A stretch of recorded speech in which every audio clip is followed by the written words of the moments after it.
Alrighty, let's see what we can do here. It's gonna be a really, really short stream. I love the ocean. Oh no. So fresh, so fresh, so Advertise. Alright, so let's fire up here. Basically, this is going to be me showing up saying, I don't have my Wacom tablet because I have that at work in my laptop bag. So I can demo stuff that I can't do with a Wacom tablet. I was also I was moving my blue screen over like a couple inches and the top snapped off. So that's why I'm a little bit late. So that's kind of busted for now. Let's see. Hey. Oh, thank you. Thanks for showing up. Like I said, I don't have a Wacom tablet with me today. I'm a hot mess, and I'm gonna actually be out. What's today? So today's the 7th. I will be back 14th, 21st. I'm gonna be back the 28th of September. So I'm gonna be missing these next 2 weeks. So I don't know what even can we do. And I'm down to one monitor. So like I said, hot mess. Don't have a Wacom tablet. I'm down to one monitor. I just got a new computer. My laptop's at work with my Wacom tablet. And so as soon as I get back, which is going to be on the 28th, so I'm going to be back a little bit earlier than that, but my next live stream is going to be on the 28th for this channel. I'm going to have monitors ordered, have them delivered so that I can get an actual setup at home and also have my Wacom tablet with me. So I don't know. Let's do a little bit of keyshot rendering for a little bit and then I'll head out. Hey everybody, thanks for showing up. And yeah, so I'm down to one monitor, so now I've got like a chat window here. Let me see if I can rearrange some of this stuff. Up, drag it. Okay. Whew. Yeah, I guess that'll work. I guess we can cover all that stuff up. Okay, so one thing we can probably do, let's go ahead and let's say we've got a couple different files that we want to render together, and I was going to do a little bit of Transpose Master today, but that might be a little bit difficult with my mouse. We'll see. So we're going to use ZBrush with the mouse today, something I wouldn't necessarily tell you to do, but oh well, that's where I am right now. We're going to go to streaming. Let's load up Pickle Rick's laser cannon, and then we'll also load up Pickle Rick.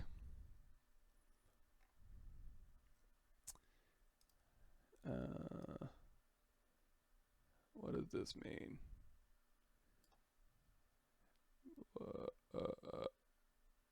Pav mic.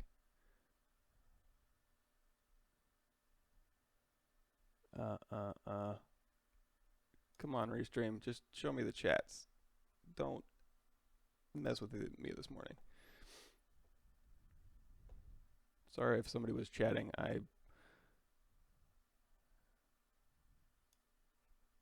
Really?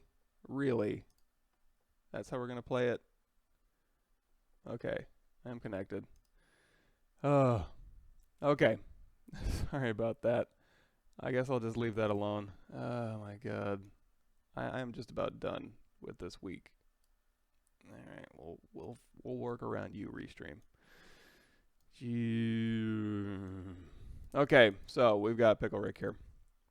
And he's rendered out. Does he have poly paint here? I'm gonna have to grab the latest, but this will be fine. We can just do a quick render.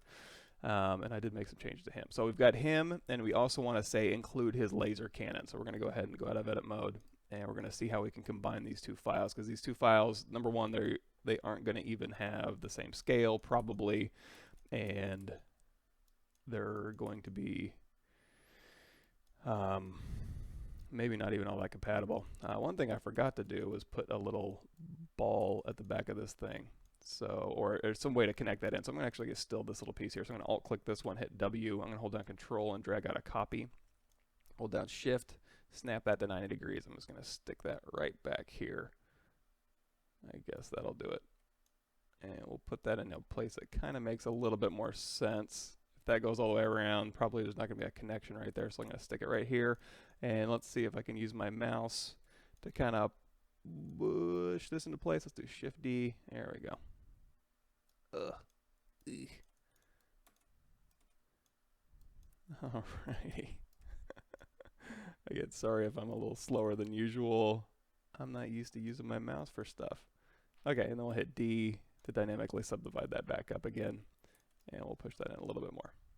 Okay, now let's go ahead and save this one as laser cannon. So we got laser cannon in one file, PickleWork in the other. If we want to put both of these files together, a couple different ways to do that. One thing we can do is we can go ahead and merge all this stuff together and then split the similar parts back in the PickleWork file if I want to say add this laser cannon, and that'll also allow us to go ahead and scale this to the correct scale before we do that. Cool. Awesome. Thanks for showing up.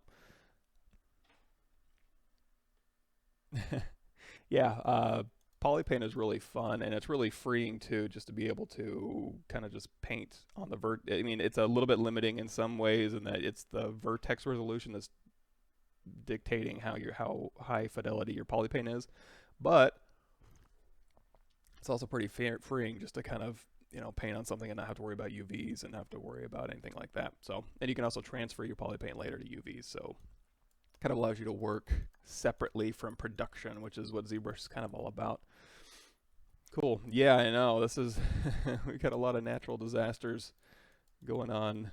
So yeah, rough week for everybody, but especially me because you know, did I not put a lens in here? All right, we're also going to duplicate this thing off. Let's go ahead and duplicate this. I'm just kidding. My week has not been that rough. I've been very lucky. I'm in Austin, Texas, so we've got Houston. It's about 3 hours south. We didn't really have too much I mean, we had a little bit of rain, and the temperature actually got nicer than usual for summertime. And that was about the worst we got. Okay, so let's go ahead and save this. I'm going to go ahead and do a merge visible. So we're going to go down here to merge visible. And that's not going to do anything here. This is just going to leave this all the same, but these ones are going to be merged in this one file. Now, before I did that, what I could have done, and what I probably would do if I was going to be like bake this to a file with material IDs, is run a script. Oh, and you know what? When we did merge visible, you're going to realize that these tape pieces right here are all flipped. So that's good to know.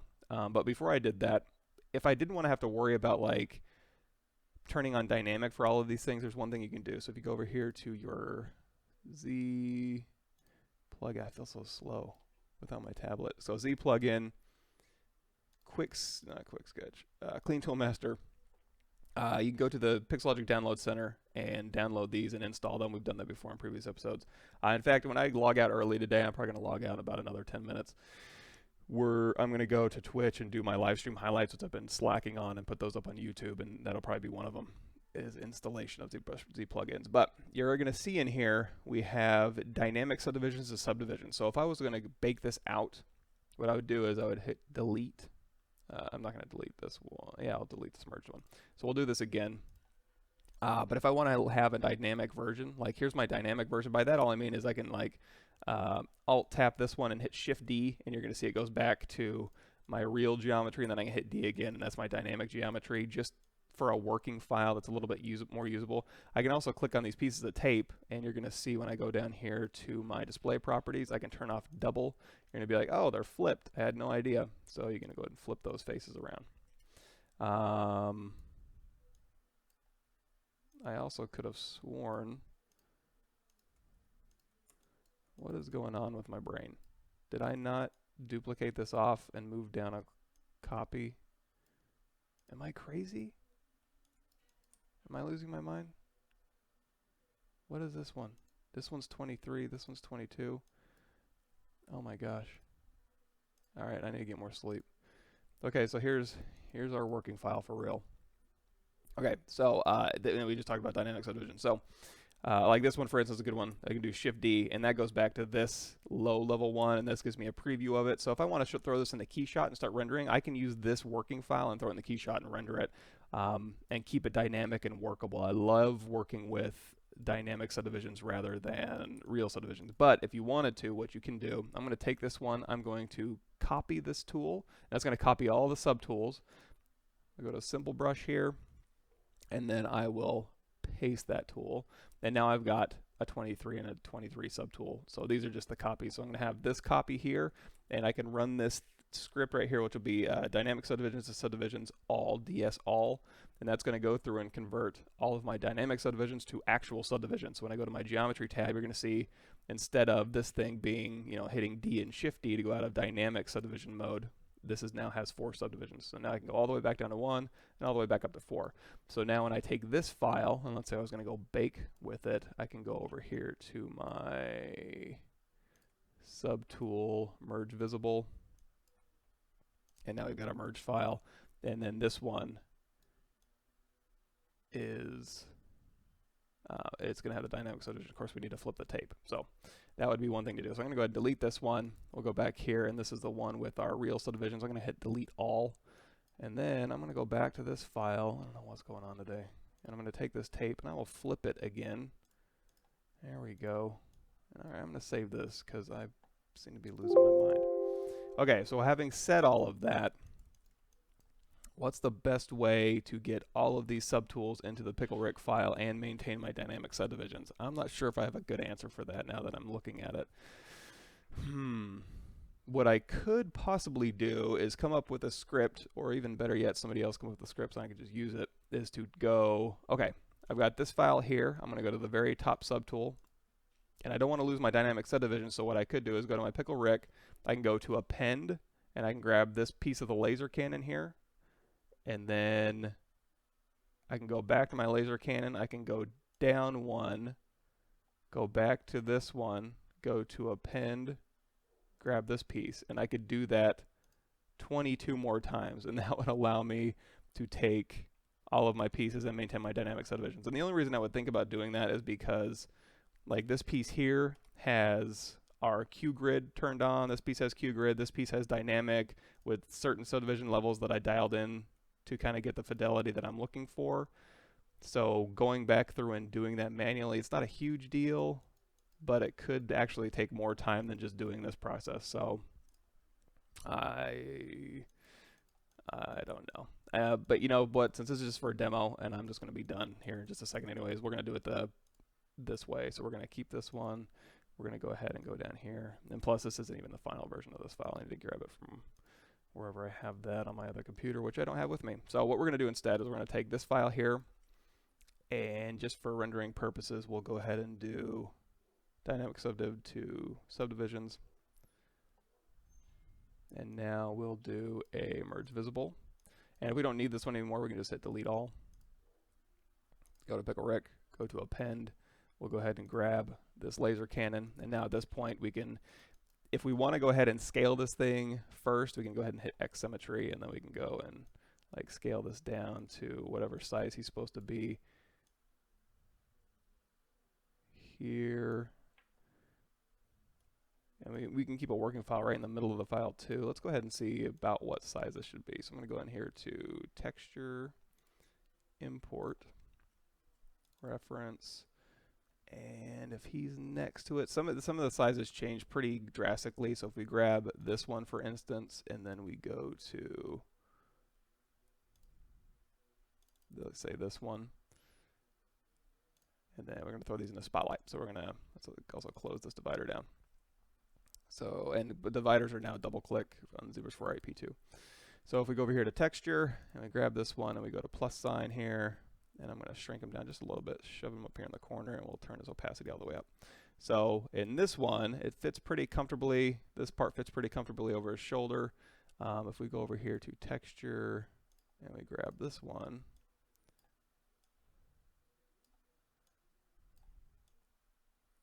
this one looks a little bit larger. So I think, you know, if we're going to be doing an action pose and not a pose of him working on it, we might kind of fudge this size down a little bit, although I guess that could be perspective, but it's got to fit on his shoulder basically. So, and it actually looks like we're pretty close. So let's go ahead and hit W, and temporarily I'm just going to move this up here and go, okay, that's about right. Let's move this to his other shoulder here. And if we wanted to scale this thing down so that the screws and stuff are just over his head, that was a 0.91.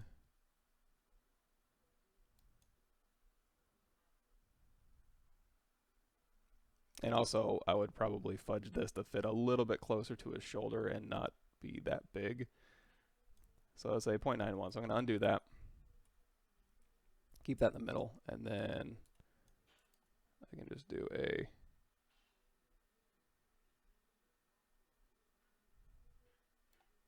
about 0.91. And then we can also just move this down to the middle here. Although, before we do that, so we do have a piece masked here. It's not showing it to me. I'm going to go down here to the masking and turn on view mask, because apparently I didn't have my masks cleared. Now that's another thing you could do in this. You're going to see in here there is a clear mask all. Probably would have been a good thing to run in my clean tool master. Also, you're going to notice that like if you want to decrease your Z tool size, you can go ahead and like delete any morphs or delete any layers. If you want to clean them off, you can go through here. I like to do delete undos and just go through and delete a bunch of stuff off of all of your subtools here. This kind of cleans your file out. Another good way of cleaning your file out is to go ahead and do a merge and then do a split to parts, and that'll clean your files pretty good as well, but then you have to do a little bit of rework on the dynamic subdivs, which kind of be nice to store those actually now that I think about it. So we'll go ahead and move this.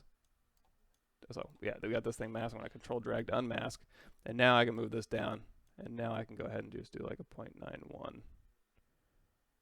You could also use Transpose Master for this if you wanted to. And you could also, if you wanted to, remember you can do this whole like transpose all selected subtools. So you can Control Shift drag to clear that, and now you can, if you Control Shift drag over a number of pieces or Control Shift click, you can add and remove subtools from this. So now we can go through here and just kind of dictate which ones we want to move. So if we wanted to move all of these laser cannon pieces in my scene file and they were separate subtools, there's that a way to do that. So we'll do that in just a second as well. Okay, so we got that thing moved down. And it's in the place. So now we're going to go over here to the split menu. If you do a group split, some of these poly groups, I want to keep my poly groups here, so I'm not going to mess with those. If I did a group split, it would split them into similar poly groups, which is what I don't want.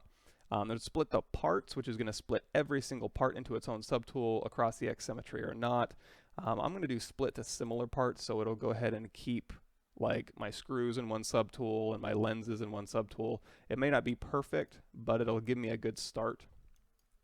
So now I've got those selected. If I Alt tap this one, for example, for some reason, these must have like the same vert order, so it kept them all the same. So I can go ahead and just manually like maybe split these off. So we'll go ahead and split hidden on this one, and then we'll go down one, and then we'll go ahead and split. And this is also under the split menu. So again, requires a little bit of cleanup work, but that's basically split similar. So all my tape pieces that are the same vert count of the same subtool. If I want to, I can just go ahead and merge these ones down. That's under your merge menu into the same one here. So I just kind of take a once over and kind of put these things back into place. Everything else looks fine, I think. Yeah, that's fine. Okay, so now we got that split back out. Now again, if I did want to move this laser cannon, which is now full of a bunch of different subtools here, it would just be a matter of hitting W, going into our move, transpose all selected, hold down Control Shift, grab all these pieces, and then hold down Control Shift Alt, and then get rid of these pieces here. So we basically just removed these pieces and added the laser cannon pieces, and now I can just move all of those subtools at once, like so. Before I step out of this, if you step out of it, it'll go back to non-hatched mode. This is new to P4, P2 as well. I can hold on Control Shift and drag, and that'll go ahead and get rid of all the selection, then turn that off. Just work a little bit cleaner. So we've got that. Let's go ahead. What do I want to do? Okay, before I head out, we'll just head over into Keyshot real quick, and I'll go ahead and fire this up. So we are going to move this laser cannon slightly into place. So again, Control Shift drag to grab all of my laser cannon pieces, Control Shift Alt to get rid of, and you can click as well to move all these pieces. And now I'll just kind of move this into place here.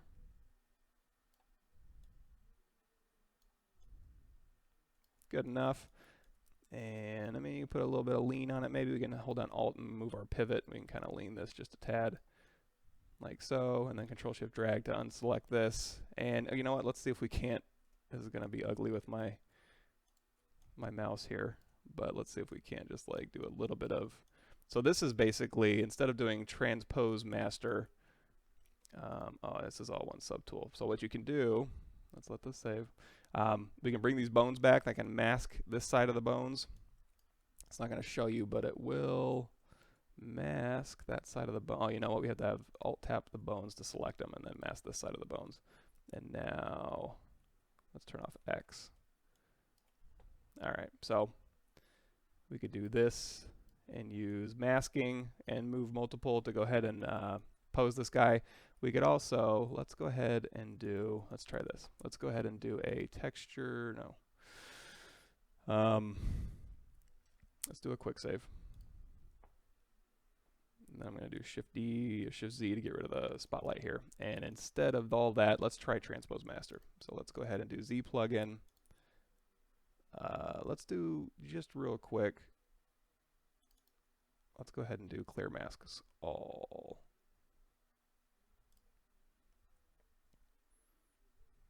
I'll just go through all my subtools and clear all my masks. All right, now let's see if we can't do a quick Transpose Master. So we'll go to T-Pose Mesh. That's going to take all of my subtools here, go to the lowest subdivision of those subtools, and merge it all into one usable mesh. Okay, so now this is all one mesh. So now if I want to move his arms, for instance, oh, you know what? Did I not have? Oh, that's a. I probably want to ZRemesh this, ZRemesh these Dynamesh pieces, and then project that detail back. It is a lot nicer to work with low subdivision stuff as opposed to higher. But anyway, we could go in here to, like, say the arms. Just grab these pieces here, and also if I had decent polygroups, that would also help a lot as well. But we can invert that selection, Control Shift A. And then we can just remove these pieces that we don't want. And now we've got this arm. I can Control Tap to mask the arm, bring it back, Control Tap this one. And now we can go ahead and just use Transpose Master to go ahead and, you know, like say rotate this up and over and around. And again, I'm not using a tablet, so this is going to be a little more painful than usual. I'll kind of fudge this into place.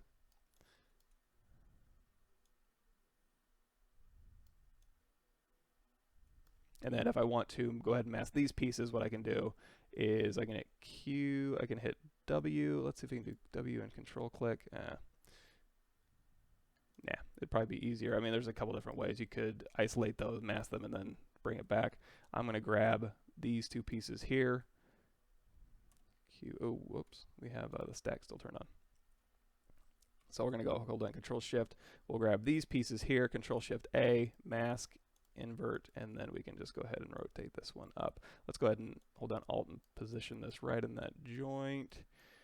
And again, I'm not going to go crazy with the posing here because I don't have my tablet and I don't want to be here all day. So I'm going to reset this and we can kind of rotate this back a little bit. I don't care too much about that little meat strand. I can just reposition that as well. We'll kind of get this into place here.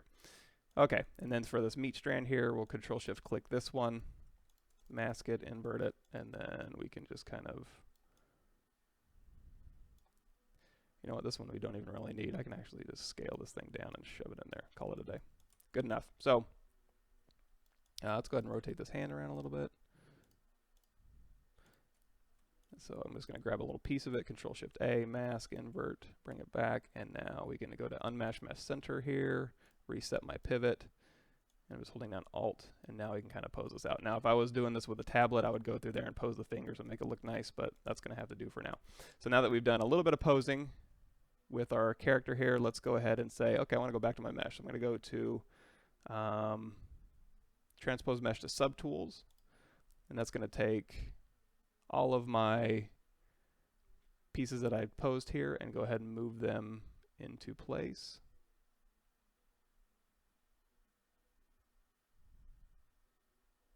Maybe, or maybe I was supposed to hit T-Pose Mesh. It's been a while since I've been in Transpose Master.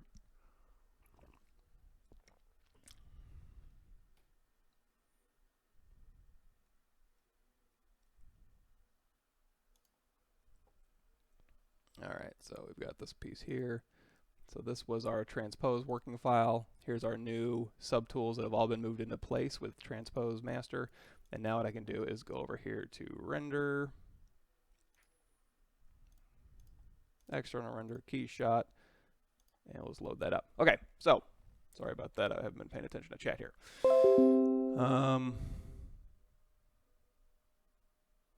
So you did some serious scaling with deformation size. Now I can't get my gizmo to appear again. When I use zoom, my model just zips away. You can hit F to frame, maybe. Was there another? I think somebody mentioned framed earlier. Hey everybody, thanks for showing up. Thanks for showing up, Michael. You can, one thing you could do is you could actually use, so we've been doing Transpose Master. Scale does some weird stuff with some critical errors. That's weird. There's key shot 7 here. I have my, this is on, let's see here.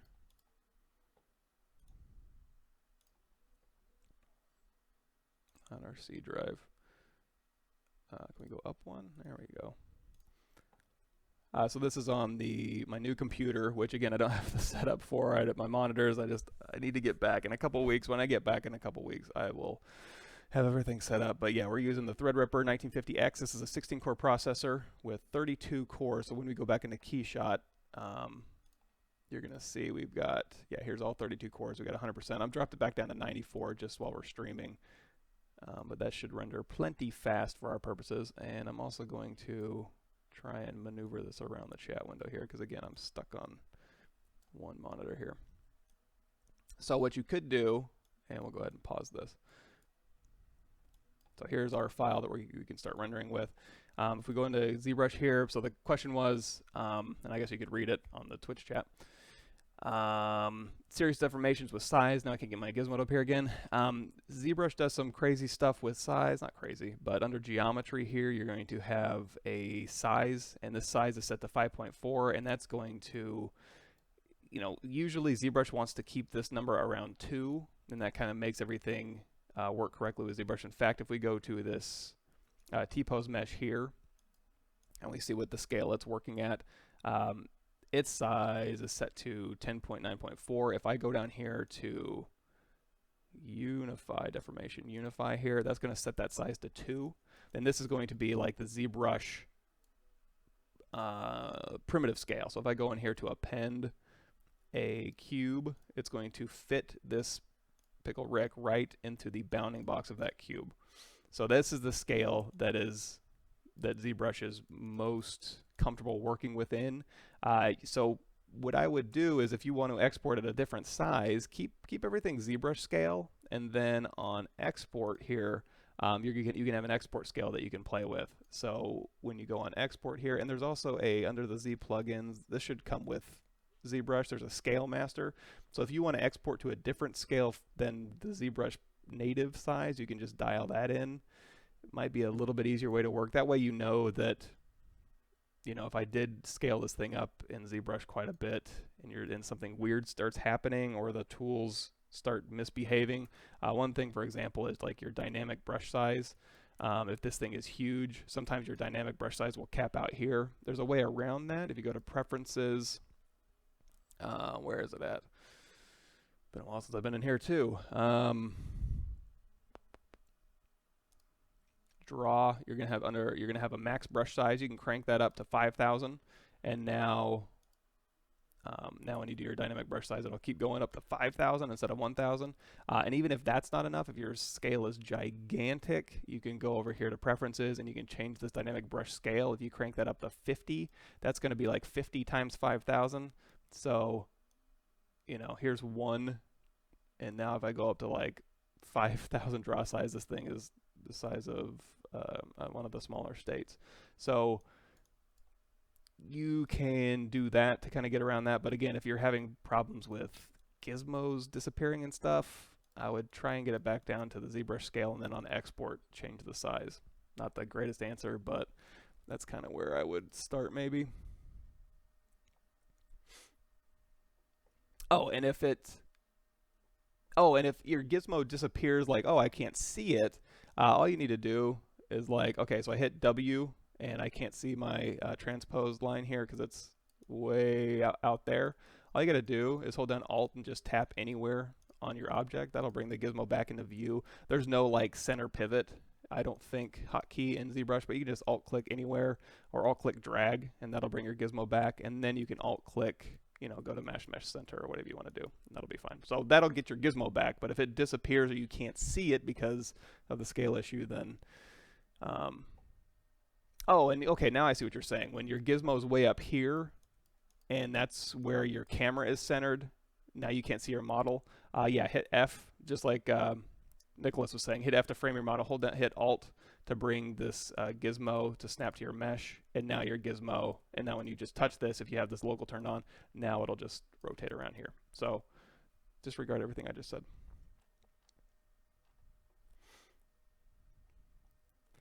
Once you type Y, switch to gizmo, go back to edit mode, the model still zips away, the pivot still seems to be somewhat far away. So to reset that pivot, make sure you have this local transformations turned on, and then you can just like go in here with your standard brush maybe, and just maybe tap your object or hold down Shift and tap your object, and that should reset the pivot to the last clicked point you have, your camera pivot anyways.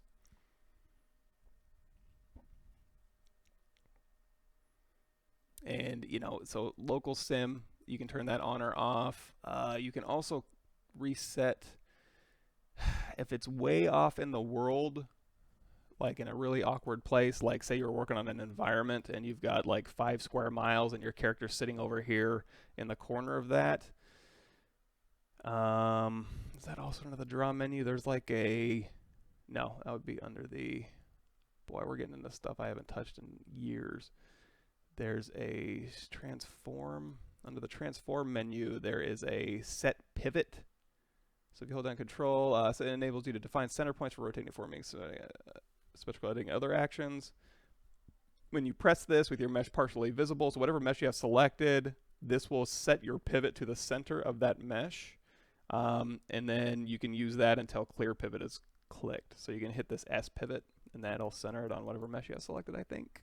You can give that a shot. This isn't really part 2 of much. I was going to do some live streaming this morning, and like I said earlier, I don't have my tablet with me, and I only have one monitor, so I'm kind of pretty gimped. So I'm going to go ahead and probably call it a day. Quick guide on the ZRemesher. I can't get it to work. Yeah, there's we've gone over those options quite a bit. Let me slowly make my way down. Oh my gosh. Okay, we're going to launch a new window here, and we're going to call this YouTube. Okay, so Google my YouTube channel. I can just link it to you. Here you go. Log in to reply. I am logged in.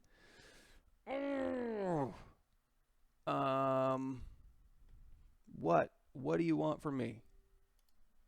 What do I need to do here? I've got one monitor. Stop.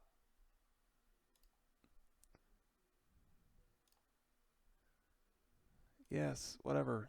Jeez. I swear to God, every time I launch this thing up, there's something else. Okay. Okay, so here's my YouTube channel. Thank you, Restream Chat. Okay, so we got YouTube here, and we're going to go to my playlists. Maybe. Okay, so we're going to go to my playlist, and then we're going to go to my live stream highlights here. And if you scroll all the way down to the very bottom here, you're going to see the PavWork 01 full episodes here. ZRemesh. I mean, God, I wonder if I could just do a search for ZRemesh in my channels here. Let's go back. Let's go to videos. I got so many damn videos now. They're a little disorganized here, so just type in, okay. So go to my videos, do a search, and then go type in ZRemesh, and then there's like hard surface ZRemesh if you want to use those options for getting hard surface results. You got ZRemesh topology. Here's ZRemesh cleanup if you want to start with a ZRemesh and then clean it up using the retopology tools. Live Boolean in ZRemesh, ZProject in ZRemesh. So ZRemesher project. Yeah, ZRemesher cleanup. I've got a bunch of ZRemesher stuff in here on my channel. Any one of those top ones should work fine. They seem to get a little less relevant as you go down. But yeah, so let me just point you to ZRemesher for hard surface, ZRemesher dress, array mesh and nanomesh. Trying to think of the best one to give you. Probably this one maybe. Now what I'm not happy with is the fade. I might just upload those videos. Another place where I know we've gone over ZRemesher here, I'm going to go over here to my stream. So on my Pixelogic channel, I do on Tuesday mornings. If you scroll all the way down to the bottom here, let's go ahead and paste this. So if you go to Pavlovich Workshop broadcast number, let's try number 2. Right. Turn this down. We go in here, and I think we take this. She's all Dynamesh now. So we go through. Oh, here it is. Okay, good. So we talk a lot about the ZRemesh properties and how to do polypaint and curves to dictate our geometry, and then also how to clean that up using Z-spheres. So I'm going to link you to this video in particular here, and that'll go over the ZRemesh properties here. I would do it here, but again, without my tablet, it's just painful. Cool. And then one more thing before I head out. If we go over here, let's talk a little bit about, somebody else was asking about QGrid.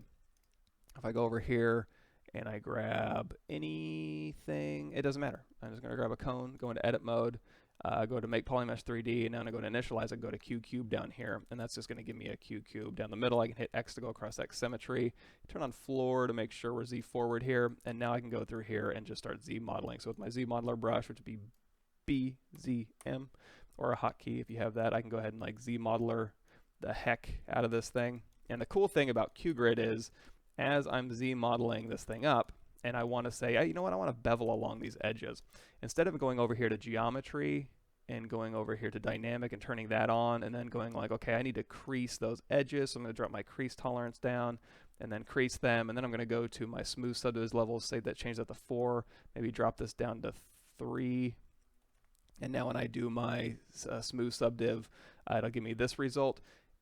That's one way to kind of do this, but QGrid gives you a few more options. And the reason I would do this with my dynamic subdivisions is if I wanted to keep modeling, I can just, click this one and model this out. But the bad thing is, without QGrid, I'd have to go through here and just keep hitting this crease button to go ahead and keep creasing these things. There is some limitations to QGrid, but what we can do, instead of doing the smooth and creasing, what we can do instead is we can do uncrease all. And now, of course, when we hit D, it's just going to average all of these vertices together, right? Because we're in the smooth sub-D mode. Instead of doing that, we're going to turn off smooth, and we're going to go to QGrid over here. We're going to turn that up. And now with QGrid, you're going to see it's putting in lines on every single edge of this mesh. So I can drop this coverage up or down, and that'll build in bevels. And there is limitations, as like I said, so we kind of have that built in. If we do Shift D, we're back to our regular geometry. D gives us the QGrid. You can change it to bevel and chamfer, or bevel and chamfer if you want. Again, your coverage will kind of dictate how wide those bevels are. And you can, it just allows you over here to go through here and just continue to Q mesh. And as long as you're working with and we can just, QMesh back as well. That's one thing I love about the QMesh brush, is the ability just to kind of do that. And as long as you're working with just sharp edged objects, this is the way you'd want to go.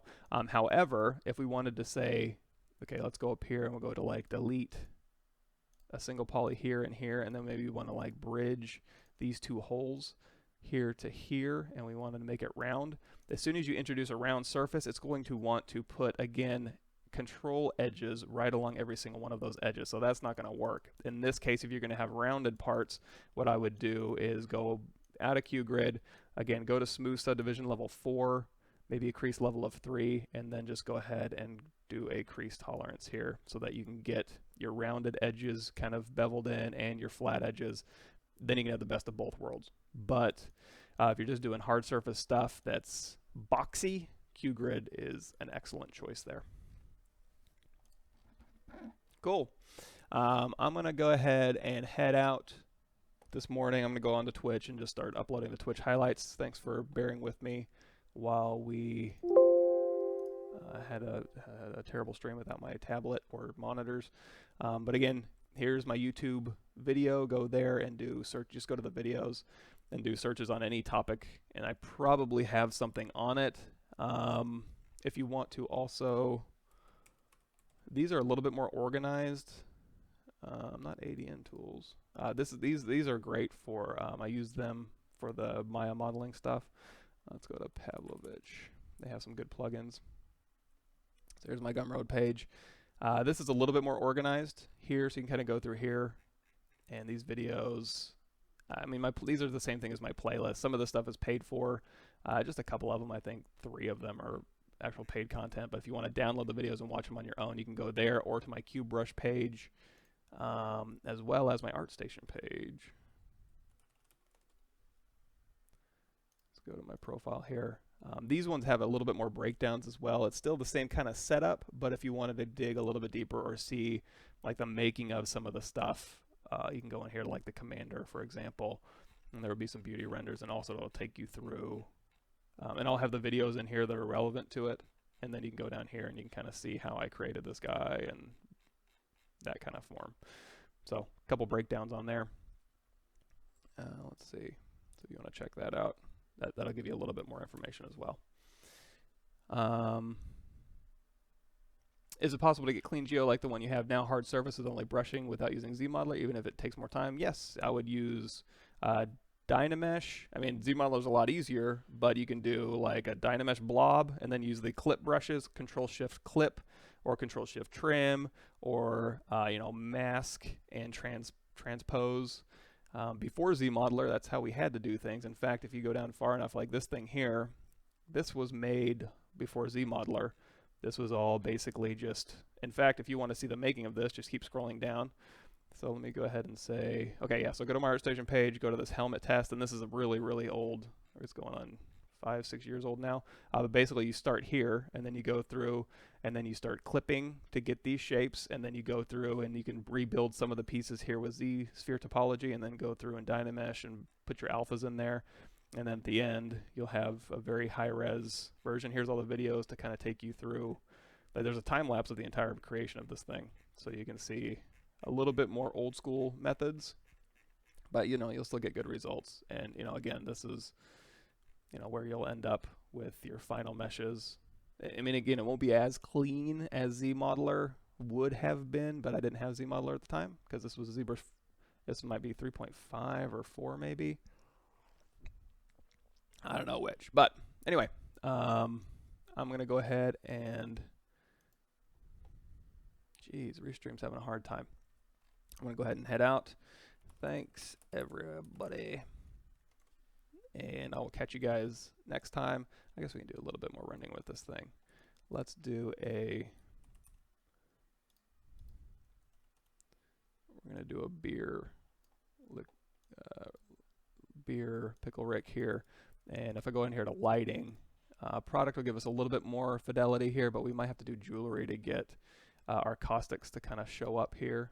There we go. So as it starts rendering in and the lighting starts resolving,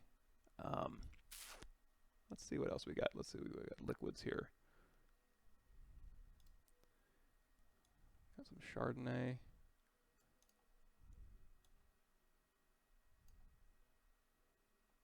Interesting. Lighting, environment lighting, custom, global use caustics, product mode.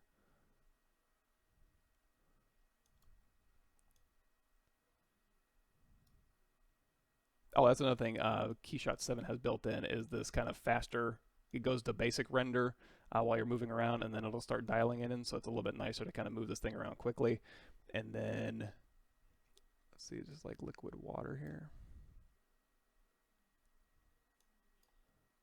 Liquid water with ripples, liquid coffee. Let's do a Chardonnay Rick, and then we'll go to our different environment here.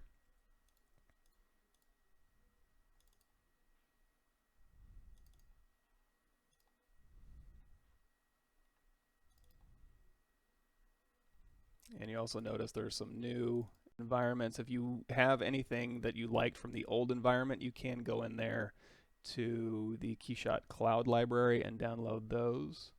Let's go to our environment here. And then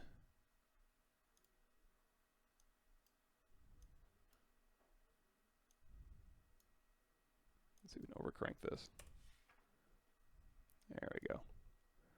Boy, this thing's fast. So normally when you're doing like a translucent or a render like this, it takes forever, especially when you get into the lighting stuff that does the global illumination and the caustics. However, there's also a new material in here underneath plastic. There's now cloudy plastic.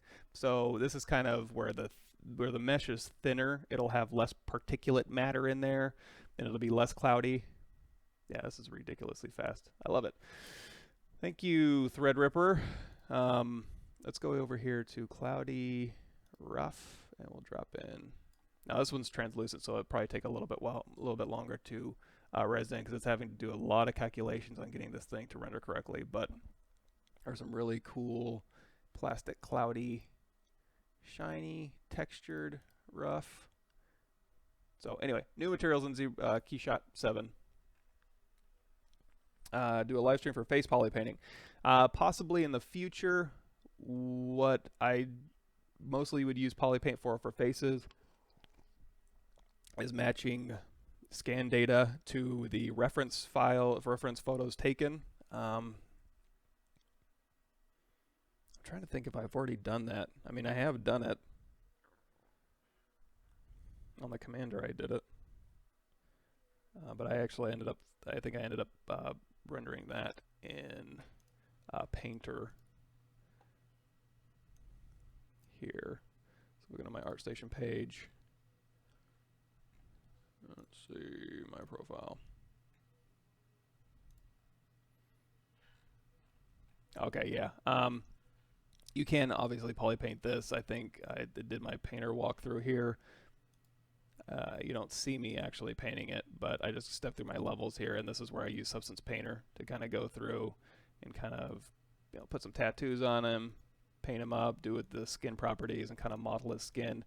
I go through skin painting for reptiles on Polypaint in my Reptile Creature series, but this is probably the closest thing I have to skin that I can think of off the top of my head. Yeah, I'll put that on my list, and we'll check that out. So anyway, I will see you guys later. Sorry I'm having to ditch out early, but you know how it is. And I'll go on to Twitch and I'll start doing my live stream highlights. Thanks again, everybody, and see you next time.